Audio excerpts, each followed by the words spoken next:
আজিৰ পৰা বহুত বছৰ আগত আমাৰ মধ্যপ্ৰদেশৰ দেওবন্দত এজন মানুহ আছিলে, নাম আছিল শাহজী আব্দুল্লাহ।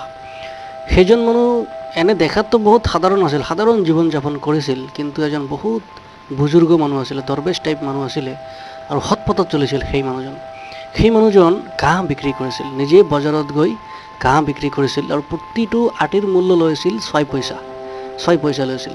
আৰু দেওবন্দৰ সেই এৰিয়াত ঘাঁহ বিক্ৰী কৰিছিল আৰু তেওঁৰ পৰা ঘাঁহ কিনাৰ কাৰণে সকলোৱে অপেক্ষা কৰি থাকিছিল আৰু সকলোৱে চেষ্টা কৰিছিল যাতে আগত কিনিব পাৰে, কাৰণ সিহঁতৰ বিলিভ আছিল শাহজীৰ পৰা ঘাঁহ কিনিলে সিহঁতৰ জানোৱাৰ বেছিকৈ গাখীৰ দিব আৰু আমাৰ ঘৰত বৰকত দি ভৰি উঠিব। শাহজী আব্দুল্লাহ বজাৰত ঘাঁহ অনাৰ লগে লগেই মানুহৰ দৌৰা দৌৰি ষ্টাৰ্ট হৈছিল যে কোনে আগত কিনিব, আৰু যাৰ হাত ঘাঁহৰ ওপৰত আগত পৰিছিল সিয়ে কিনি লৈছিল। আৰু গৰমৰ দিনেই হওক ঠাণ্ডাৰ দিনেই হওক তাৰ যি ঘাঁহৰ মূল্য আছিলে, আটিৰ মূল্য, সেইটো অপৰিৱৰ্তিত আছিলে, চেঞ্জ কেতিয়াও হোৱা নাছিলে, সেইটো আছিলে 6 পইচা। ঘাঁহৰ যি নিৰ্ধাৰিত দাম আছিল 6 পইচা, তাতকেনা 1 পইচা কম লৈছিলে আৰু তাতকেনা 1 পইচা বেছি লৈছিলে। তো তাৰ পৰা ঘাঁহ কিনাৰ কাৰণে মানুহে কিয় আগ্ৰহী আছিল এইটোতো আমি বুজিলোঁ, কিন্তু ঘাঁহ খালে সিহঁতৰ জানোৱাৰে বেছিকৈ গাখীৰ দিয়ে, ইয়াৰ পিছৰ লজিকটো কি? ঘাঁহ খালে গাখীৰ বেছিকৈ দিয়ে এইটোতো বুজি নাপালোঁ। তাৰ পিছতো এটা লজিক লাগি আছে। তেওঁ যি ঘাঁহ বিক্ৰী কৰি 6 পইচা উপাৰ্জন কৰিছিল, তাৰ 2 পইচা দি গৰীব দুখীয়া আৰু বিধৱা মহিলাৰ মাজত বিতৰণ কৰি দিছিল। আৰু 2 পইচা দি কি কৰিছিল, তেওঁ নিজৰ ঘৰৰ যিমানবোৰ বজাৰ লাগিছিল সেইবোৰ কৰিছিল। তো বহুত এইবোৰ আগৰ কথা না, সেইবোৰ সময়ত 2 পইচাই বহুত পইচা আছিলে, ঘৰৰ সকলোবোৰ বজাৰ আহি গৈছিল। তো তেওঁ ডেইলি 2 পইচা দি নিজৰ ঘৰৰ বজাৰ কৰিছিল আৰু বাকী 2 পইচা জমা কৰি ৰাখিছিল যেতিয়ালৈকে 8 টকা নহয়। সেই 8 টকা দি সেইদিন ভালকৈ খানা বনাইছিল আৰু দেওবন্দৰ, আমাৰ দাৰুল উলুম দেওবন্দৰ যিমান বুজুৰ্গ মানুহ আছে, টিচাৰ আছে, সিহঁতক মাতি খানা খুৱাইছিল।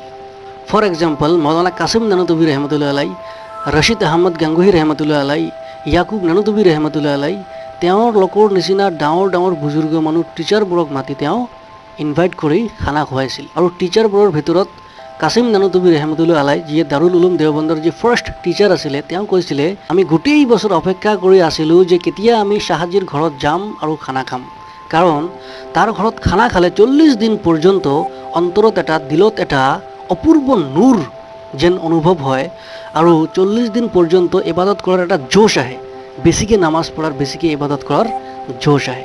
চ' friends, the moral of the story is, সৎপথত পইচা কম কিন্তু তাত বৰকত বেছি, আপোনাৰ ঘৰত সুখ শান্তি আহিব, এণ্ড মষ্ট ইম্পৰ্টেণ্টলি আপোনাৰ বাচ্চা ভাল মানুহ হ'ব। কিন্তু আনএথিকেলি অসৎ পথত আমি যিমানেই পইচা ইনকাম নকৰোঁ কিয়, তাত বৰকত নাই, ঘৰত কেতিয়াও সুখ শান্তি নাহে, এণ্ড মষ্ট ইম্পৰ্টেণ্টলি আপোনাৰ বাচ্চা কেতিয়াও ভাল মানুহ নহয়।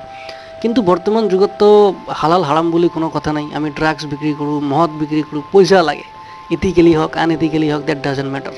কিন্তু আমি মানুহবোৰ ভাবিব লাগে এনেকৈ যে যদি মই 30,000 টকা চেলাৰী পাওঁ বা 30,000 টকা মোৰ মান্থলি ইনকাম, যদি এইটো মই সৎ পথত ইনকাম কৰোঁ আৰু এইটো যদি মোৰ বিলিভ থাকে যে ইয়াত বৰকত হ'ব, আল্লাহ ইয়াত বৰকত দিব, তো সেই 30,000 টকাই 30 লাখৰ পৰিমাণ হৈ যাব। কিন্তু সেই ইমান আমি বহুত মেহনত কৰি বনাব লাগিব, ইমান সহজ নহয় সেই ইমান আমাৰ বৰ্তমান যুগত আনা।